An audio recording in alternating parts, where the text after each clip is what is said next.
Good morning. Good morning. Ambassador Tomiko, Co-Chairman, India-Singapore Strategic Dialogue and Ambassador-at-Large, Ministry of Foreign Affairs, Singapore. Mr. Jamshed Godrej, Co-Chairman, India-Singapore Strategic Dialogue and Board Chairman, Godrej and Voice Manufacturing Company Limited, India. Mr. Gautam Thapar, Chairman, Ananta Aspen Center and Founder and Chairman, the Vanka Group. Ambassador Gopinath Pillai, Ambassador-at-Large, Ministry of Foreign Affairs, Singapore, Chairman, Institute of South Asian Studies, National University of Singapore. Excellencies, distinguished guests, participants of the 7th India-Singapore Strategic Dialogue, and ladies and gentlemen, a very good morning. On behalf of the Institute of South Asian Studies, Ananta Aspen Center and the Confederation of Indian Industries, I warmly welcome you to this morning's forum on India under Prime Minister Modi, New Directions. Without further ado, I would invite Prof. Tomiko to deliver his welcome remarks, please.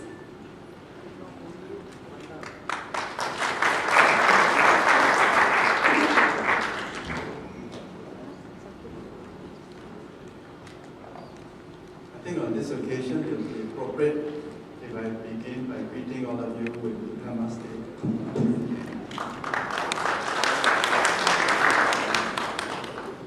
I have the great privilege of co-chairing the India-Singapore Strategic Dialogue, an initiative launched some years ago by the then Foreign Minister of India, Minister for External Affairs, His Excellency Pranab Mukherjee, who is currently the President of India, and the then Foreign Minister of Singapore, George Yeo. For reasons which my wife cannot explain, I was asked to be the leader of the Singapore delegation, which I very happily accepted because I've always loved India. My first co-chairman was a very distinguished diplomat in India, Ambassador S.K. Lamba, who's here. Ambassador, can you just stand up so that people recognize me? Ambassador Lamba had served for many years as the special envoy of the former Prime Minister of India. The current co-chair is a very distinguished business leader of India, Mr. Jamshed Godrej. He's also a very good friend of Singapore. So I'm very lucky in having two wonderful co-chairs. Yesterday, we had the 7th India-Singapore Strategic Dialogue, which is always conducted behind closed doors and based on the Chatham House rules. Over the years, our conversations have become much more substantive and collegial and frank. And we had very good discussions yesterday on a new topic, developments in the domestic politics of India and Singapore, and whether these developments have any implication for bilateral relations. We also had a very good discussion on the business and economic ties between our two countries, how well we've done since the conclusion of CHECA in 2004, and much more room for improvement. We had a very good session on defense and security, and finally, we had a very rigorous session on India and ASEAN.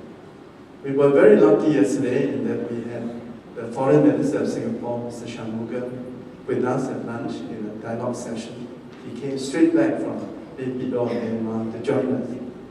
And last night, we were privileged to have the company of India's favorite Singaporean, Mr. Goh Chok Tong, at dinner.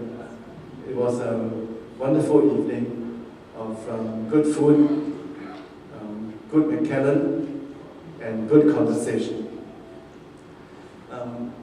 This morning we will have a public forum, and we thank all of you for being with us this morning. The public forum is 3 sessions. The first one is on economics and business. The second one is on foreign and security policies, and the third one on domestic policy. Each session will have a speaker and a commentator.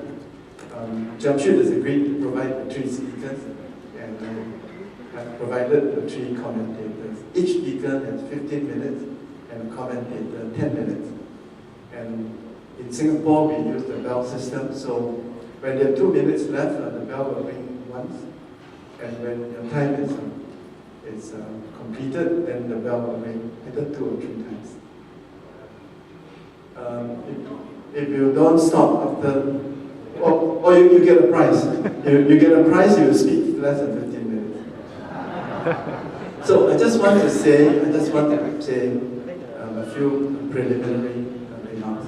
I want to say that there is a palpable sense of excitement and optimism about India. Why do I say that there's this sense of excitement and optimism about India? I say this for 3 reasons. Kishore and I compete to claim intellectual property for this formula of only making 3 points.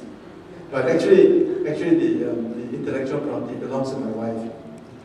So here are my 3 points. First, for the last 30 years, no single party had won a majority in the Lok Sabha. And the election this year was a change in the paradigm. We had come to the conclusion that the era when the government of India would be formed by a single party with no coalition party was over. But the BJP had surprised us by winning a majority of the seats in the Lok Sabha. The second reason is that the current Prime Minister Narendra Modi had served for 12 years as the Chief Minister in Gujarat. And when we look at his track record as the Chief Minister of Gujarat, we were impressed that here is a man who is not just good in rhetoric, although he's a mover of people. If you look at his performance in the election campaign, you can see how he's able to move the masses. But this is a man of vision, of courage, and of execution. In his 12 years as Chief Minister, he transformed Gujarat. He made Gujarat business-friendly, invited foreign investment, and got things done to improve the well-being of the people of his state.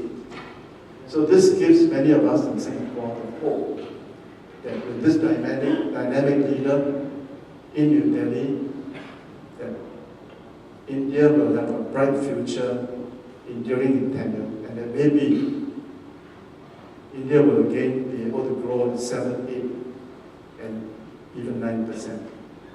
The third reason why there's excitement in Singapore is that Prime Minister Narendra Modi is unlike the previous Prime Minister.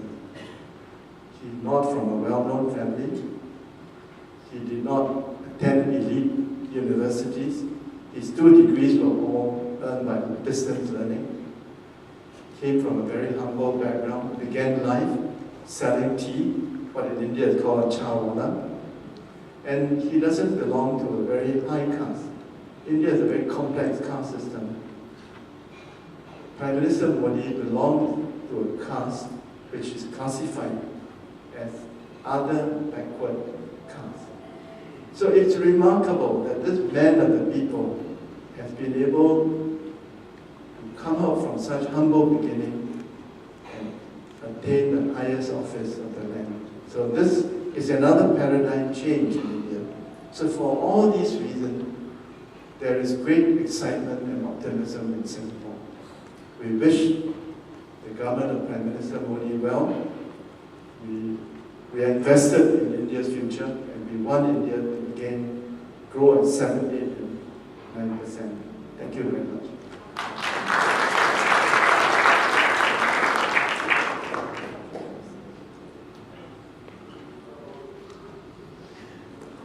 Good morning, ladies and gentlemen. It's a real pleasure for all of us from the Indian delegation to be here with you in Singapore. I think our partnership with ISAS and with Tommy leading the delegation from the Singapore side has been a wonderful partnership, a real honor for us to be associated with Singapore on this. And as you know, this is our 7th India Strategic, Singapore Strategic Dialogue. And we've had wide-ranging subjects that were discussed yesterday, as Tommy has just explained to all of us. And we're also very pleased that one of the participants and one of the key leaders from the Singapore side, Mr. Dan Tai Yong, has been nominated as a Member of Parliament. And he's also a very important part of our delegation and interactions. And we will congratulate him and the others who have been nominated. So, why is it so important for us? Why is the relationship with Singapore so important for us? I think that amongst all our dialogue partners that we have throughout the world, this has been a very, very enduring relationship. I think Tommy also mentioned that former Prime Minister Goh Chok Tong has been putting a lot of importance and emphasis and giving a lot of his time personally on this partnership, and that has been something that has been extremely important for us to have that political continuity in our relationship. I think that the other reason why it is so important for us, this partnership with Singapore, is because we recognize that Singapore and India have strategic interests in the region, not just from a security angle, but also from an economic angle and from an angle of helping each other in the region. And I think that this very close partnership has been something that is really been important and is very enduring. As Tommy mentioned, we have a new government in India. I think that probably the most important thing about this government up till now has been a complete change in sentiment. And I think that the type of sentiment that we see today in India is really very heartening. I think Mr. Modi, as Prime Minister, has reached out to our neighbors in our region, and I think that from a strategic point of view, this is really critical for us, because our neighbors with India, relationships have not always been of the best. And I think this reaching out and an improvement in relationships politically and economically, I think will be extremely important for us. As you know, we share a land border and a sea border with Myanmar, which is a part of ASEAN. And so in many ways we are directly connected and our interests converge in many, many areas. So why is this change of sentiment in India today? I think one is, in some ways, we've always seen elections in India where the incumbent has difficulty in continuing. And after 10 years, we have seen something quite remarkable. If you had asked me and most of us some months ago before the election whether we would see this type of result, I don't think that many would have predicted that we would have a majority of a single party in Parliament, the lower house of Parliament. And this, I think, itself puts a huge responsibility and a huge opportunity for the government, for India, and I think that this is using this type of a majority in a very productive way, I think can make a huge difference over the next few years.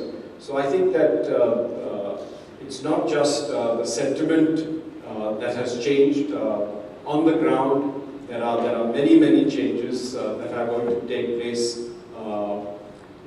We have state elections coming up in a number of states, including a very important one of Maharashtra in a couple of months. And I think these, all these things are going to change the landscape politically and economically. As you know, our National Day is on 15th August, and we expect from from everything that we understand and know, that the Prime Minister intends to make a very important speech on this day, and that's on Friday. So we would look forward to hearing what he has to say about his vision and roadmap. I think, as Tommy has mentioned, he has made a huge difference in Gujarat, in the state of Gujarat, in many, many areas, and we see that being replicated in many, many other places. So we are very happy, of course, that many visitors come here to Singapore, including many political leaders, chief ministers of various states. As you know, the central government is very critical and important from a policy perspective, but things have to happen in India on the ground in the states. And I think that this, the importance that chief ministers have been giving over the years to relationships with India and attracting investments and people to come back and work in India has been something that's really important. So let me just end by saying that these partnerships really are important for us, and we really look forward to building on them. And I look forward to the presentations today and the discussions. And thank you for your presence here today. Thank you.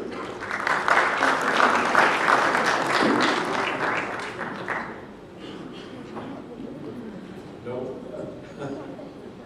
So our first session actually is on economics and business, and we have Gautam Thapa and Mr. Gautam Banerjee.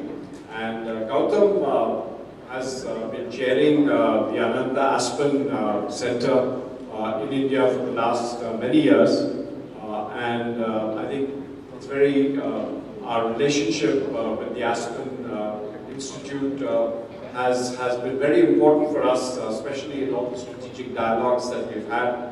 And Gautam is also the founder and chairman of his own companies, the Amanta Group, and I think that he has been very strategic in his directions, and I hope that he will give us a very important message about economics and business in India.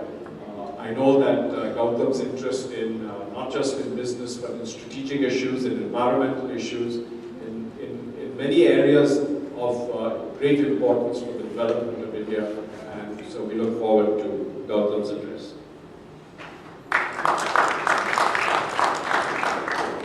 Thank you, Jamshed. Ambassador Tommy Koh, Jamshed, Gautam, ladies and gentlemen, good morning. I'm not an economist, let me first qualify that. I am a businessman, and I'm a third generation businessman. My family has been in business in India now for over 100 years. Although I go by, my businesses go by the name of Amanta Group, I happen to own Crompton Greaves, which is India's largest electrical engineering company, and the Nagpur Industries Limited, which is India's largest pulp and paper manufacturer. But coming to today's session, first and foremost, let me say this, after 80 days approximately of a new government, it's very difficult to turn around and say what has been achieved and what has not been achieved. I've heard a lot of discussion about the budget, the disappointment of the budget, especially because all governments that come into power, the first and the last budgets are usually very political in nature. The first one to celebrate a victory, and the last one to make sure you prime the pump so that you can have a second victory. In the case of this budget, I think people have read the budget very, very wrongly. I think given where India was when this government took charge, I don't think you could actually have had a better budget. People tend to forget that this government came into power on the back of some very, very difficult situations. About a year ago today, maybe 2 weeks earlier, we had a currency crisis in the country. Now, on the surface of things, the Reserve Bank of India acted in certain ways, but as a corporate person, if if I told you some of the other constraints that came on corporations, especially those which had subsidiaries overseas, you can imagine how difficult it was for business. I'll give you one example. Under the laws at that time, a company operating overseas could invest up to 4 times its net worth in its overseas subsidiary. Overnight, this came down to 1 time its net worth. Now, if you're running a global business based out of India, how do you finance your international businesses if you're not allowed to provide cross-border guarantees? So this is the kind of stuff that most Indian businesses had to deal with over the last 2 years. And it has had a profound effect on the way we look at operating both within India and outside India. Secondly, we have had over the last 3 years a very entitlement-based economy. And that has squeezed all of us in business away from investing because of uncertainty around the size of the entitlement, the kind of constraints that the government would have in terms of funding these entitlements and what it means actually for business. At the end of the day, people tend to forget very often that business and government compete in the same market for funds. Right? So the more the government needs to borrow, the less there is available for us to grow. Right? And this has been the second part of what this government inherited. So you have a government that comes into power, into office and says, what do I have? And when you look, there's just red ink everywhere across the balance sheet. And I think in that context, the budget has been actually very good. Third, this is not a budget for a full year. Please understand that this finance minister will present the budgets approximately 6 months from now again. So they've expended very little political capital in putting out this budget. So the focus has been clear up things. And let me let you into the last bit of a dirty secret that every one of us is aware of. It is not possible for India, given the structural constraints, and I'm not talking hard infrastructure. There are soft infrastructural constraints in the economy that prevents it from growing continuously at 7 to 8%. And those soft constraints have to be removed. The number one being the labor laws, which this government has started to address. Number two, being getting the government's own finances in order. I talked about it earlier. So if you look at the budget in the context of what I put out, I think you can start seeing where and how he has started to address this issue of fiscal rectitude, of clearing out some of the problems on the policy side, right? And giving the softs where they need to be given. So what is underpinning their hopes for the future? Housing. And there's a lot of talk about 100 smart cities. But what's lost in the print is there's a lot of talk out there about affordable housing. And there's already movement on the ground. I happen to have a business that is a large producer of building materials. And I know the tenders that are coming out from the government side on affordable housing. So, like everywhere else in the world, you need housing and construction to get going. You need the government to get its house in order. And all of this gives the government and gives us as business more elbow room in which to operate. It will be very difficult for this government or for business if 2 years down the line, as growth started picking up, some of these softer constraints in the economy again cause things to roll back. On infrastructure, I don't know how many are aware that there is currently 18,000 megawatts of power plants lying idle in the country. These are power plants that have been completed, ready to operate. They don't have a fuel supply. And why don't they have a fuel supply? They don't have a fuel supply because the two ministries concerned with this could never see eye to eye in the last 10 years. What has the government done? They've put power, fuel, and non-conventional energy under one minister. And very shortly, I mean next week, there's going to be an announcement of this as to how this whole thing is getting sorted out. And if you actually look at the decisions they've taken, it's a very simple matrix, which actually could have been hammered out in 1 or 2 days sitting across the table. The fact that it's taken 4 years to get there tells you exactly how this structure is going. The government has turned around and done something which again has not got a government policy relating to non-performing assets, mostly related to infrastructure sector. Typically in India, typically anywhere else in the world, you finance a project and then you refinance a project in the bond market after that. We don't have an omni. The maximum, most project funding is done on bank finance. The government has turned around and allowed banks to refinance infrastructure projects over 25 years. So what it does for anybody who's invested in power plants, in roads, in ports, it gives us the breathing room and it gives the banks the breathing room required to get these assets up and running, to be able to stretch out prepayments and continue to reinvest back in infrastructure. It's allowed you to refinance this on the basis that only 25% of the existing loan needs to be refinanced by a new financer in order to do this. There used to be a part of the policy paralysis was that if you did not have a 7-year power purchase agreement with the DISCOM, you could not get your fuel supply. This was never there earlier. They've changed that. If you have a 1-year PPA, you can get your fuel supply and you can get your refinance. So very, very simple things, very basic, very, how should I say, obvious to somebody who sat down, if you actually sat down across the table. But it did not happen. This has happened within the first 90 days of the government coming. The low-hanging fruit, foreign direct investment in defense. There is a debate whether this will happen or not happen. My personal opinion is it's not going to make much of a difference.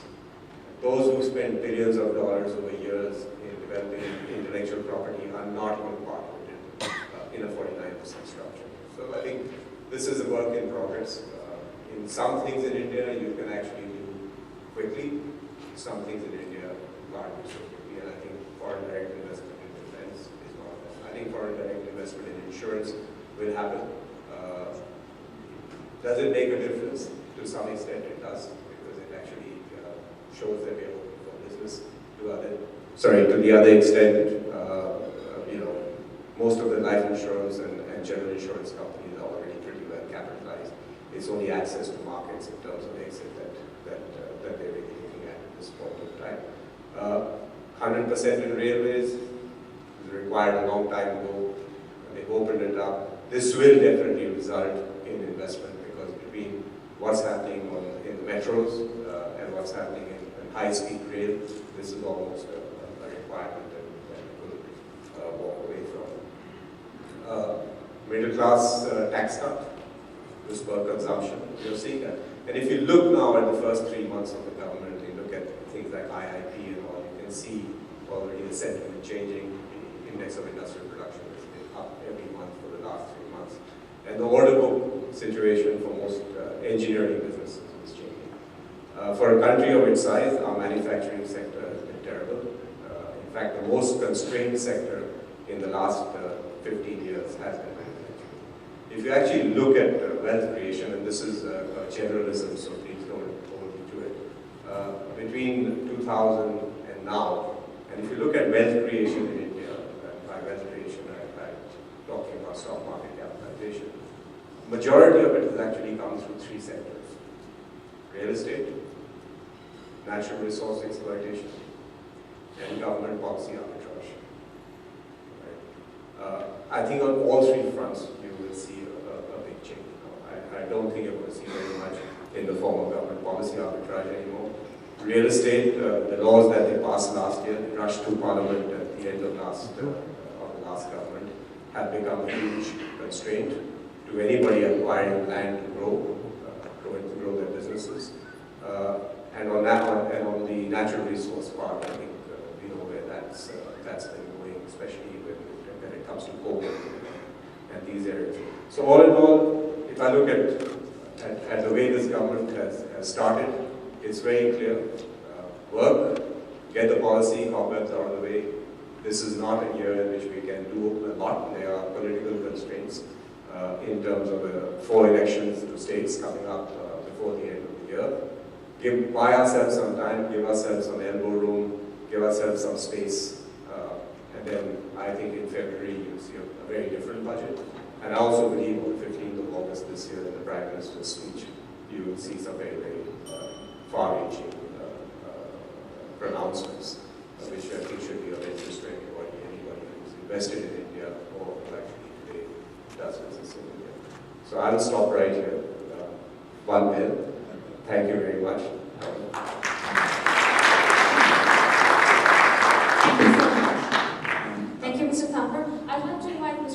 Banerjee to please give his comments.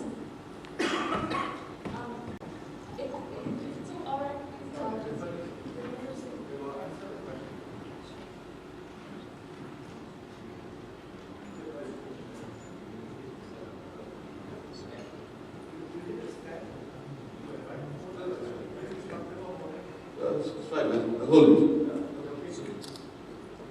Good morning, everyone. Professor Tommy Koh, Mr. Jamshed Godrej, Gautam. Welcome to the second leg of the Gautam and Gautam show this morning. It's not every time that I can say this in Singapore. It's a sobering thought that 3 decades ago, when we compare China and India, because any seminar, public gathering on India inevitably draws China into comparison. 3 decades ago, the GDP of India and China are about the same. Today, India's GDP is a quarter of China's GDP. A lot of the frustrations have been around India not achieving its potential. There have been reform, I think 1990s, Narasimha Rao's government, a lot of significant reforms. But other than spurts of growth, India has not had the economic growth momentum that has dragged most of East Asia out of poverty. So, for the first time, I think the reason why there's so much optimism, as Gautam and Professor Koh and Jamshed mentioned earlier, the reason why there's so much optimism this time around is that for the first time, we've had a government that's been elected by the people, which is a very strong government, in the sense that it has a majority, clear majority in parliament, but it also has a leader who has a lot of personal authority in the party. So I think personal clout as an individual, as well as the party being strong, makes a big difference. And we learned more about this, I certainly learned personally more about this yesterday during the dialogue session. Because it's not only that time doesn't get wasted in dealing with coalition partners who have different objectives. It not only has an impact on domestic policy, but also on foreign policy. Because sometimes states in certain parts of the country may also not agree with the foreign policy stance of the country. And a lot of time and effort gets wasted on those numerous debates and discussions. So Narendra Modi is fortunate that he has got this, this unique position of actually the only non-communist government to have an absolute majority. Because the last time, 30 years ago, it was a communist government, and this is the first time that we have a new situation in India. And that's why everyone is so optimistic about why there is real hope that India should be able to at least make a real effort to improve economic situation and lift people out of poverty and be an important player in the regional economy and in fact the global economy. So there's real optimism here. And I personally, having had some opportunities to work in India over the last several years, I see this. I was in India last month, and I see this amongst business people, amongst every sector of society, that there is this optimism that really, I think, we hope that India will be successful this time around. Because some people are saying that if this opportunity is wasted, it will be a very, very difficult time for India, and maybe another opportunity may be a long, long time ago, long time to wait. Since Professor Tommy and Kishore have taken this 3-point thing as their own, I should say 4 things as to why I'm confident that this time around the Indian government and India probably will succeed. Firstly, I think there's been a tremendous focus on the economy. And I think in the economy is central to India's opportunity to make a big difference. And previous governments have had a poor economic agenda or have lacked the clout to implement it. So here, Modi won the election on his economic agenda. The fact that he will make a difference in the economy, and he has started off well on that. Even though, as we heard, there's been some debate as to whether the budget could have been better. But these are early days, but it's very clear that he's focusing on the economy. He needs to improve government finances, and I think he's already made an announcement on the sale of assets, whether it is the Steel Authority of India, Coal India, Oil and Gas. There's already a 10 billion program announced very quickly. He is obviously got to make a big difference in making India an attractive place to bring in foreign investment. India's record on FDI is quite appalling. 34% of FDI coming into Asia Pacific last year went to China. India was second, a very distant second at 8%. What is I think sobering for India is that the third and fourth places were Myanmar and Vietnam, and they were just a shade away from India. India should be attracting a lot more in FDI because we heard that we've got to improve the infrastructure, we've got to create jobs, and for that you need investment. And not all investment can be local investment. You need foreigners to come in and invest in the Indian economy. So that focus, I think, has already started in trying to make things more easier. There's one takeaway from the budget which I thought was really quite telling and which was really welcomed by business, was that there was an oversight on a particular item in the budget which brought into taxation debt funds and non-quoted debt funds. They changed the rule with a retrospective element to it. Within a few days, obviously, business lobbied the government, saying that this is something which really should not be, this is not what the government has been saying. They don't want to have retrospective changes in laws. And within 2 weeks, a finance bill was passed correcting this. So this is a real welcome change in how the government has reacted to something which clearly was an oversight, correcting it within 2 or 3 weeks of the announcement so that business can move on. So it's a good evidence that this is the government which listens to feedback, and if there's clear reason to make a change, it will make a change. So I think the fact that the whole economic agenda of the government, or a big part of the agenda is in the economy, is really good, and the ability for the government to implement those changes with its majority makes a big difference this time around. The second thing that I think the government is also focusing on, and is perhaps not so evident, from afar, as we are quite a long way off, because a lot of the reform is reform of government and governance. Because I think that's quite important, because I think governance in India has been an issue, and with poor governance, you don't attract, whether it is the private sector or whether it is outsiders to come in and do business in your country. And I think the fact that he's making people more accountable in the government, in the civil service, he is putting a lot of effort in putting in processes which will make sure that whether it is bureaucracy or whether it is public sector companies or the government will change and reform and be more business friendly, will be more accountable. I think it's a good sign. I think these are early days, but he's already made announcements. He said that, for example, he's asked ministers to think about, or bureaucrats to think about, several laws that they should perhaps review. Because one of the things that frustrate people is the preponderance of rules in India and laws and practices. And maybe if each ministry looks at reducing the number of laws and making a change, that will have a difference. The other 2 points that I made, one is to create jobs. There's a focus on creating jobs. There's a labor law reform that's already been announced. And the fourth area that he's focusing on is improving relations with neighbors. And I think that's also important because there's a lot of value to be gained by having a good environment around India and to have more trade and bilateral relations with its neighbors. So I think because of these 4 things that he's focusing on, and I think the ability that he has to make a difference in these 4 areas, I'm very optimistic that India will really shine going forward. Thank you.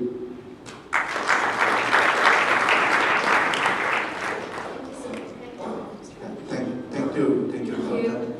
Thank you. So we'll have a question and answer session now to be moderated by Prof. Go and Mr. Godrej. We have several microphones Those who wish to ask questions, can you please go to the microphones on the floor, introduce yourself, frame your questions as concisely as possible. I think we'll take 3 questions at a time now. Who would like to ask the first question? Yes, please.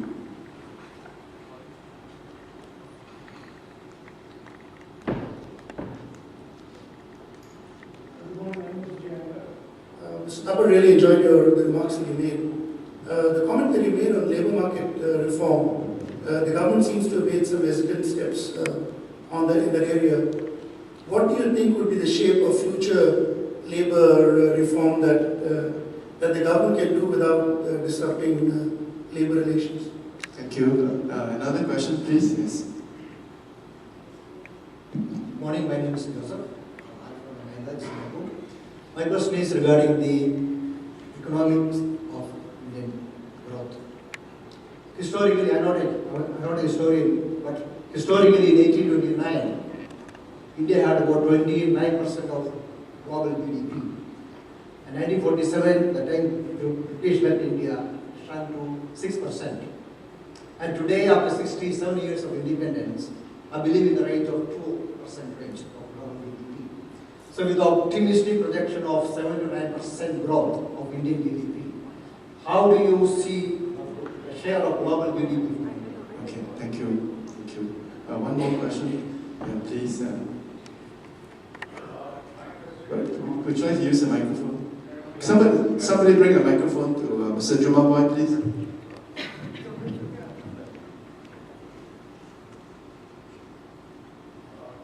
My question is on Food Corporation of India. This tremendous wastage, everybody else knows. What are you people going to do about that? We have the solution. You go anywhere in the world where grain is grown and kept in silos. Food Corporation actually is a disgrace. And I think concentration should be put on that. Thank you. Thank you. So we have 3 questions, one on labour reform, one on economic growth, one on food. You want to start, please? Yeah, sure. The question on labour reform out here, I think you have to see how this is being done to understand where the government is going on this. The first state that has taken up labour reform is Rajasthan. So even before the centre moved, the Rajasthan government, which has a 3/4 majority by the BJP in their house, had already moved on the labour reform front. The movement that they have made is much larger than the one that has been proposed by the centre. But it is, in my opinion, a 2-pronged approach.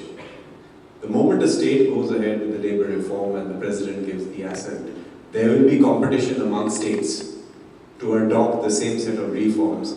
Otherwise, just look at me or look at any one of yourselves as an investor.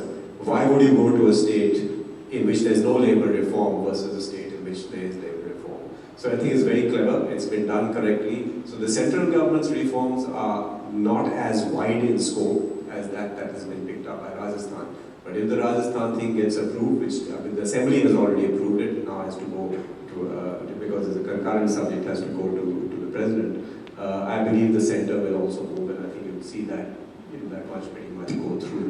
I certainly do believe that most BJP states will adopt these labour reforms one way or the other going forward. And I think that that makes a huge difference. We all talk about Delhi, but actual investment and action takes place in the states of India. It doesn't really take place in Delhi. So it's more important that the states move ahead on the reform than Delhi in some of these cases. The question about Food Corporation of India, I agree with you on that. There's no question. However, if you look at the Finance Minister's budget speech, there is actually a clear line in there about agricultural reform in its entirety. And in that, it's really to do with administered prices and the maximum purchase price. The reason why we have the waste is pretty well known. And the distortion it's been causing in Indian agriculture, and the consequences of that, the physical consequences of that are the food stocks and everything else. But there is a bigger consequence of that, which is costing the country far greater, and that is actually to do with the environment and climate change. In fact, that is one of my biggest concerns, is that you are growing the wrong crops in the wrong part of the country, creating all kinds of problems, all right? And then on top of that, you are administering artificial price, and you're subsidizing all the inputs. This is not sustainable, and we know that. So in addition to that, you put a food security bill on top of it. And I think you can see where this whole thing is going. So you will see this coming. It's not easy because to dismantle each one of these elements has its own issue. But the first start is actually starting with fertilizer, where they actually want to start allowing the price of fertilizer to actually start moving up to market prices. So for the first time, and that again, it's all interlinked, it has to do with gas. So the first time they're actually talking about gas pooling, all right? And from gas pooling, it then starts saying, this much gas, fertilizer, power, pricing accordingly, and things like that. So there's a whole series of structural reforms that have to be undertaken with a lot of interlinkages between different ministries and the economy. The work has definitely started with that. So there was a gentleman here who talked about GDP. I think I think the last number I read was that 43% of our GDP is actually now trade weighted.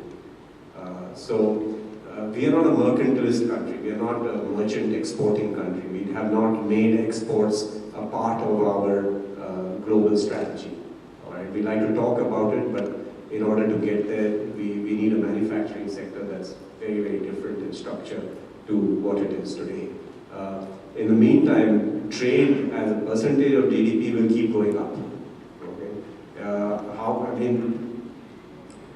If you look at trade infrastructure, and I think that's our bigger concern actually than trade, less than, the number was shocking to me, but less than 4% or 5% of Indian traded goods are carried on ships owned and made in India.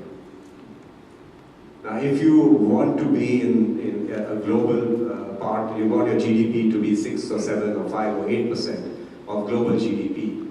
If you don't have a shipping sector, all right, that is actually owned by Indians, no matter where it's registered, all right, and you don't have an active shipbuilding industry, it's very, very difficult. It's very difficult. So I think there are structural issues here that the government is going to have to address either in terms of tax or other things, which will actually make this happen. But that 2% or 3% number will keep going up because I don't see the trade-weighted part of our GDP coming down. 43 will become 50 and increase that way. Gautam, could I ask you a question? One of Prime Minister Modi's ambitions is to grow the manufacturing sector, which he tried and to some extent succeeded in Gujarat. What are the obstacles to India being competitive globally in manufacturing? Can you be the next factory in the world? See, I had a conversation with the Prime Minister. I've been investing in Gujarat from 1990 and twice a year go and have chat. And in February when we had the conversation, he listened very carefully and the issue was very simply this, that I asked him, I said, every year you have this thing called Vibrant Gujarat, right? And you invite everybody under the sun and we all sit up on stage and sign fancy things. But I said, I'm going to invest 1,500 crores in Gujarat to set up a new electrical engineering facility. I said, the people I'm going to employ here are not going to be more than 1,500. Right? So I am not the job creator that you need. I am the catalyst to a job creator, but I'm not the job creator because the kind of people I want to hire are BEs, BScs in engineering. Even on the shop floor today, I'd rather have somebody like that because of productivity issues rather than anything else. And all of us, because of the lack of the softer infrastructure changes, have always, in the last 10 years, 20 years, despite cost of capital being high, have always plumbed for capital over labor. That's been the biggest distortion in the Indian economy in the last 20 years. And the lack of formal employment opportunities in the private sector is actually being driven by labor laws that are 50 years old and that do not recognize the fact that the world moves in economic cycles. And that I must have the flexibility to do things, or I'm not saying hire and fire, but I must have the flexibility to look at my workforce according to demand and supply and not according to some laws. So every time I have to take a decision, although it's cheaper for me to employ 20 people, I'd rather put a machine in there at a higher cost, simply because I don't want to deal with the issues related to labor inspector, labor laws, and X and Y and Z. So one of the things we discussed was exactly this: free up the small and medium enterprises. My version was any business doing 200, 250 crores in revenue, employing 500 people, just exempt them from 90% of the rules. Yes, employee provident fund, the statutory things, which are the safety net of the workers, no question about that. But everything else, why do you need it? I said if 1,000, 2,000, 3,000, 5,000 companies like this fail, is that going to be the end of the Indian economy? The answer is no. So you really need to get this out, and they've announced part of it. The other part of the way Mr. Modi works in Gujarat, and that's the way he works in Delhi, is in a conversation he just said, he says, look, it is the job of the elected representative to make policy. It is the job of the bureaucracy to implement policy. And it is the job of the minister to administer policy. It is not the job of the bureaucrat to interpret policy, and it is not the job of the minister to interfere in the bureaucratic decision-making when it comes to implementing policy. That's how he's run the state for the last 12 years. And if you look at what's happening in Delhi right now, that's exactly the way he's actually looking to run the central government. Can we take another 3 questions? Barry Deska, please.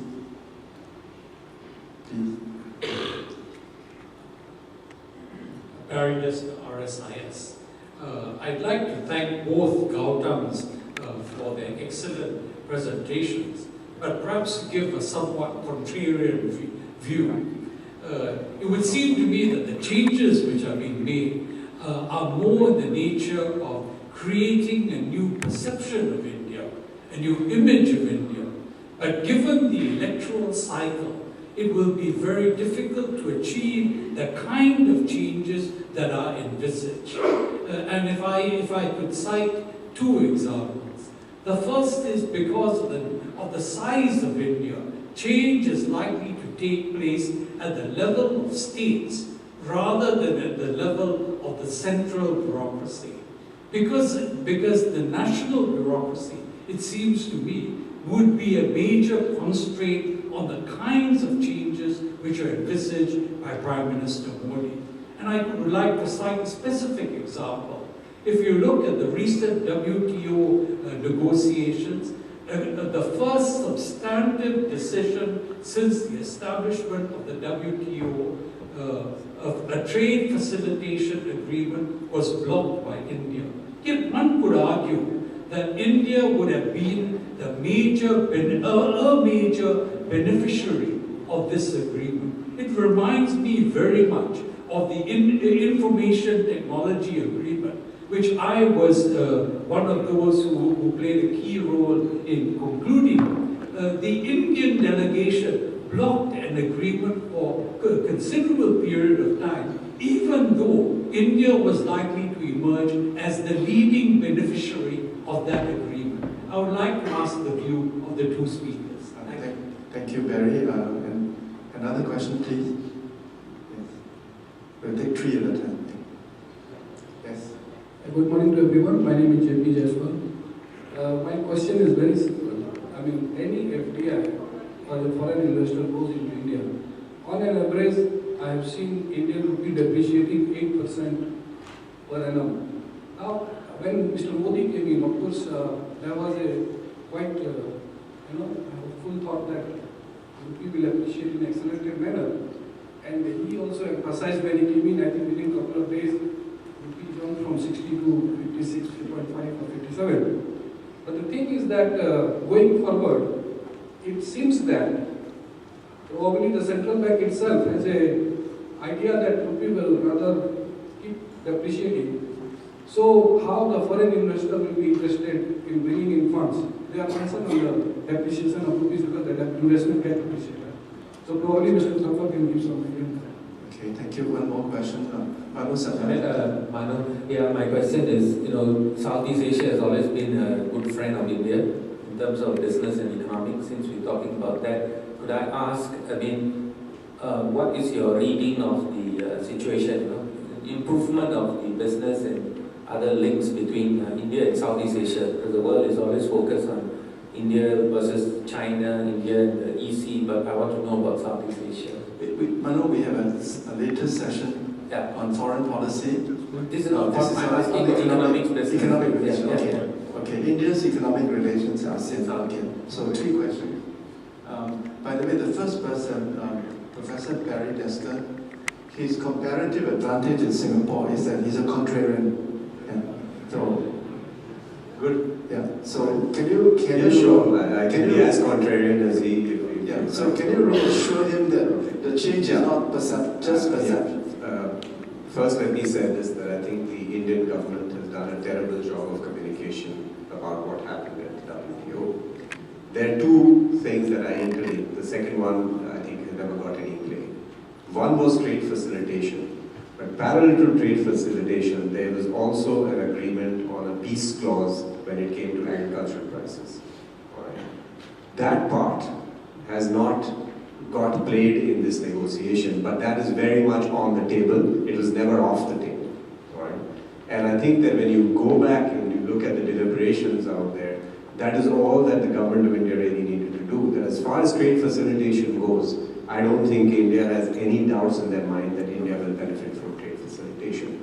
But trade facilitation without the peace clause on agricultural preferences and access, it cannot go forward. It is not simply enough to say that, we have 2 things on the table, we're going to negotiate about one and we're going to ignore the other. And all the government of India actually should have been doing and must do is to say that we have no problem with trade facilitation going ahead, provided that if we are not able to get to an agreement on agriculture, the peace clause carries on and agriculture carries on the way it is right now. That's all. So I think it's a terrible job of communication, all right, in terms of saying we have no issue with this. So I don't think that this is a blockage of bureaucracy at all. I think it's just a problem of poor communication on behalf of the government. Second question was about. Somebody asked about Barry, exchange you want to rate. reply, is it? Yeah. All right, Barry, brief response. I think the problem was one of linkage. Because once you link issues, other countries are going to link. I'm sorry, sir. The linkage was there right at the beginning. There's no linkage that came now. The linkage has been there right from the beginning. And I disagree with that because I was involved. There enough government of India people. I was involved in the trade negotiations and trade facilitation was one of the issues which I thought should have been taken forward on its own. But perhaps there is a difference of views here. That may have been your thought. That is not the government of India's position. Alright, so there's different. Your thoughts may be whatever they are. The government of India's position is that trade facilitation and agricultural assets are linked. I agree that is so the government of India's view. Yeah. But I think many others hold a different view. That's a different issue. Government of India is not going to sell its view because others hold other views. That's not the point here. Point is, it's a poor job of communication. Alright, and the government of India should have just taken a position to say, listen, at the end of the day, no problem with trade facilitation. If you can't sort out agricultural issues, put it on the peace clause and we carry on as it is until you sort it out. Otherwise, what happens? You do the trade facilitation, the agricultural issue, which is vitally important for India, especially because all your prices are indexed to 1986, alright, never comes back on the table for discussion. And I don't think that is acceptable from India's point of view. And by the way, behind the scenes, that's also not acceptable to a lot of other agricultural countries. Could I just intervene in this very interesting debate between Barry and Gautam and make a general exhortation to my Indian friends? And I ask your forgiveness in case I offend you. But I want to make this exhortation as your friend. I've observed that in multilateral diplomacy, whether on trade, climate change, the oceans and other issues, there's a time lag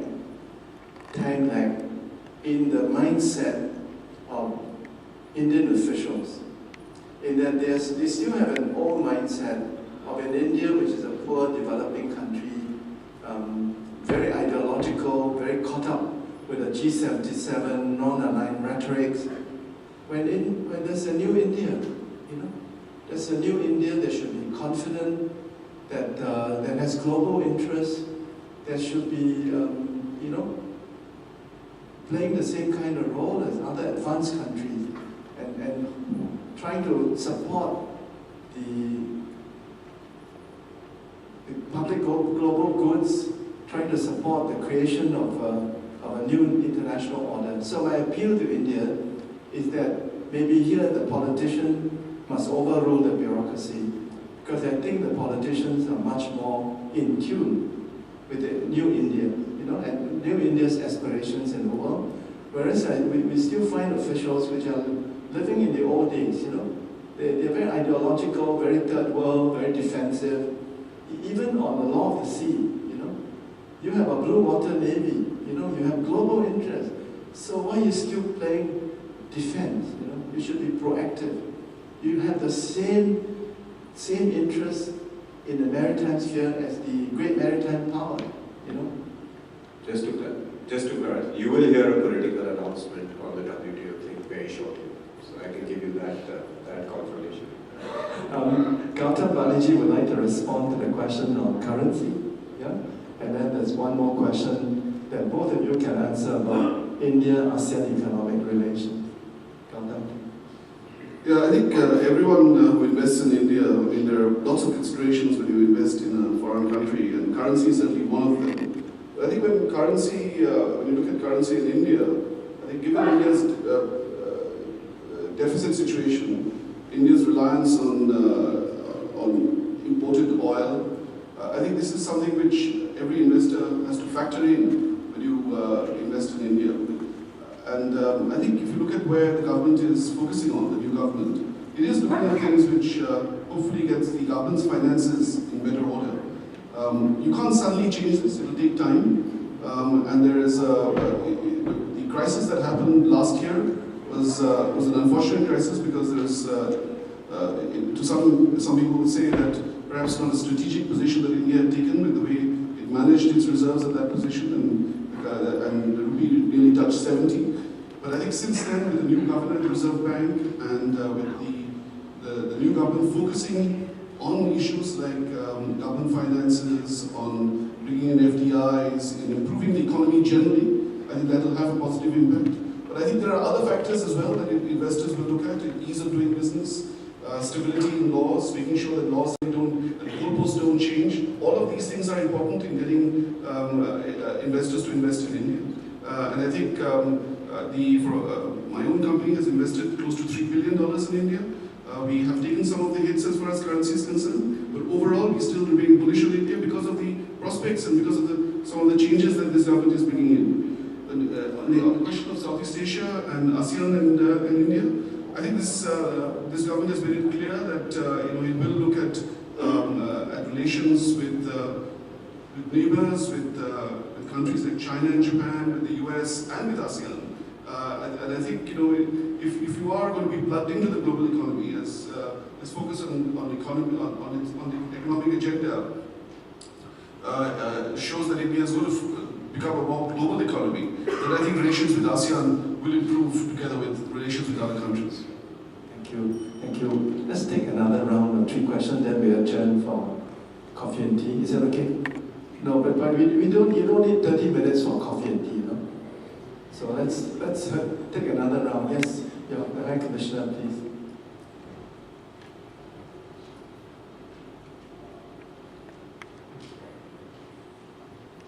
Morning, everyone. My statement is not really my question. It's not really a question. It's a statement. I'm not sure. The gentleman, the first gentleman, the Prime Minister has just gone to Nepal to start a communique regarding the water. And I think it links up, would you agree with me that it links up with the fact that you alluded to all those power plants lying around and that you have no fuel supply? And I think I'm not saying these, I'm not making these comments just because I'm part of the BRICS group. I think we need to be, as globally, we need to be a little bit more optimistic about India and give it a chance. And forget about what happened in the past and move forward with our thinking. Thank you. Thank you, High Commissioner. High Commissioner, South Africa. The visit to Nepal actually was the first by an Indian Prime Minister in 17 years. And if you have a near neighborhood policy, I don't think that you can afford to ignore them for 17 years. So I think that's addressed a major lacuna in our foreign policy part. But the current power plants that are lying idle in India are actually all thermal power plants, they're not hydroelectric power plants. So, but when you look at the mix of energy for India, especially electricity going forward, definitely hydroelectricity, nuclear power, non-conventional energy are going to be three vital components in this, and each one has its own challenges. So Nepal has a huge potential, and so does Bhutan. Bhutan has moved much quicker on this issue with India in terms of hydroelectricity. Nepal has been quite behind, and I think it's also got a lot to do with the political relationships between the two countries and what's been happening in Nepal over the last 10-12 years. I think some of these are being addressed, and what I hear is that there will be some announcements about Indo-Nepalese cooperation in the near future again, coming out of the Prime Minister's visit to Nepal. All Indian businessmen are optimists. If we weren't, we wouldn't be where we are today. So at the end of the day, we do still believe that after making a mess, we'll ultimately clear it up and move ahead. And so we keep investing in India, going forward. And I don't think that, after 3 years of doom and gloom, I think, there's that optimism there. And I also do believe that this government is taking the right steps. I would much rather have 7%, say 8% sustainable growth over 20 years than to have these cycles that go up and down every 3 or 4. It makes planning very, very difficult, especially investment planning very, very difficult.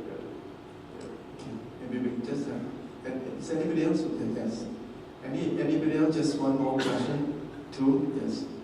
3. Okay, so we'll take these last 3 questions, and I'll ask the 2 speakers to just give a composite reply, please. Can you make it concise?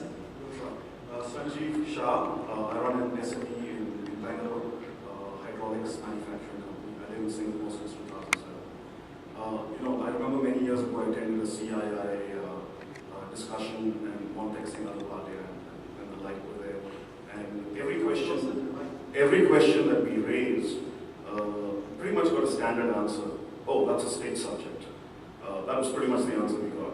And when we go to the meetings with, Mysore Chamber of Commerce in Karnataka, and usually it's the local ministers present, the standard answer is, oh, that's a center decision.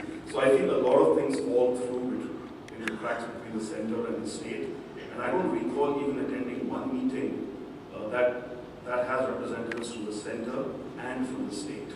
And I think this is going to be an issue that is going to continue to dog Indian policy, because no matter what Mr. Modi tries to do, and I really admire him, it's at the state levels, like you said, where implementation happens, is the problem. And the linkage between the two, is there anything being done about it, and are people cognizant of the importance of this linkage? Thank you. That's a very good question, and Jamshid will answer your question. Yes, please.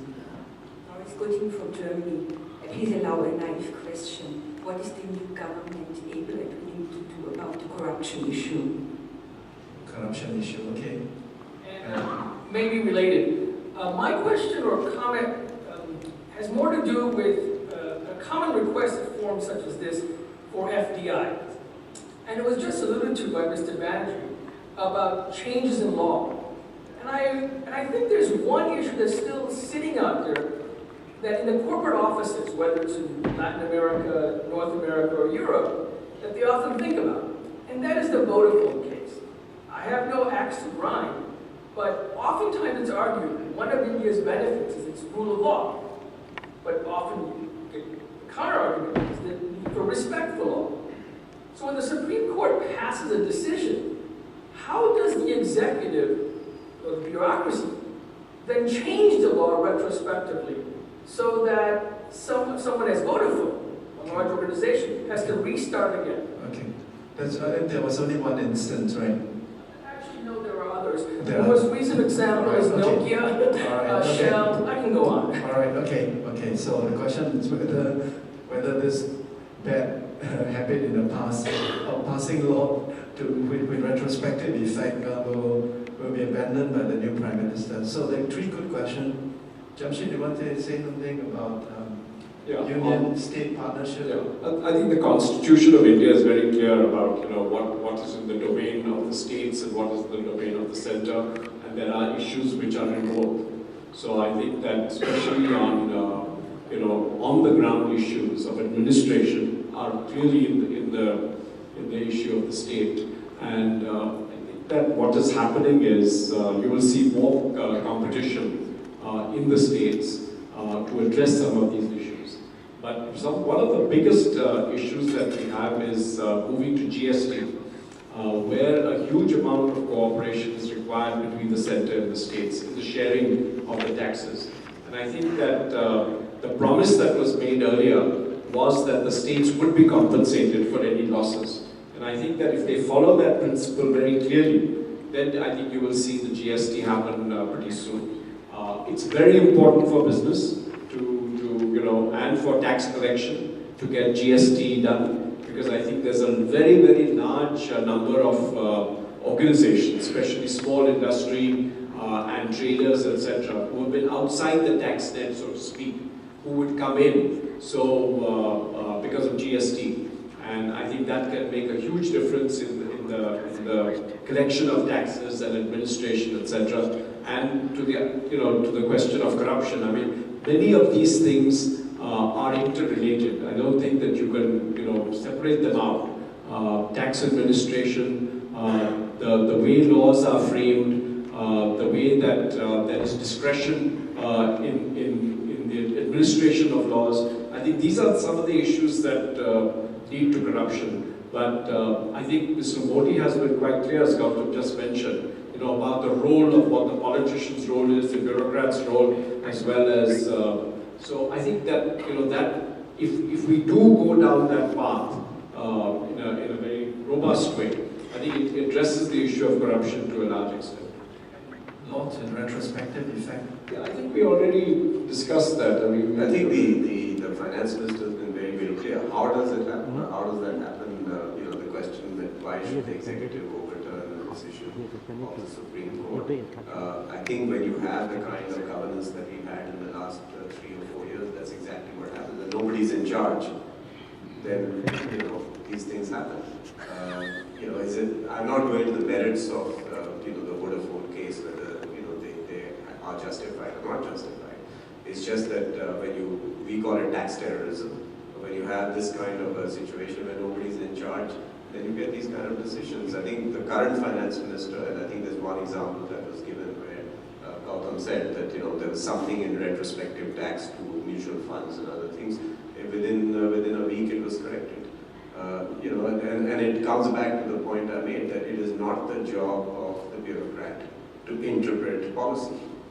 It is the job of the elected officials, which is the public servants, which in this case are the politicians, to make policy and make sure that if there's any interpretation, it's done at their level. It's not left up to a bureaucrat or somebody who's administering policy to start deciding that this policy actually means this and not that. All right? And the moment you start taking this kind of discretionary power away, I think the corruption issue also goes, but a lot of this retrospective and other stuff also starts going away. Jamshid, we bring this. So, with your permission, I'd like to bring session 1 to a close. Will you join me in thanking Gautam Thapa and Gautam Balaji? We have a 15-minute break. Come back for session 2, which promises to be a very interesting session on foreign policy.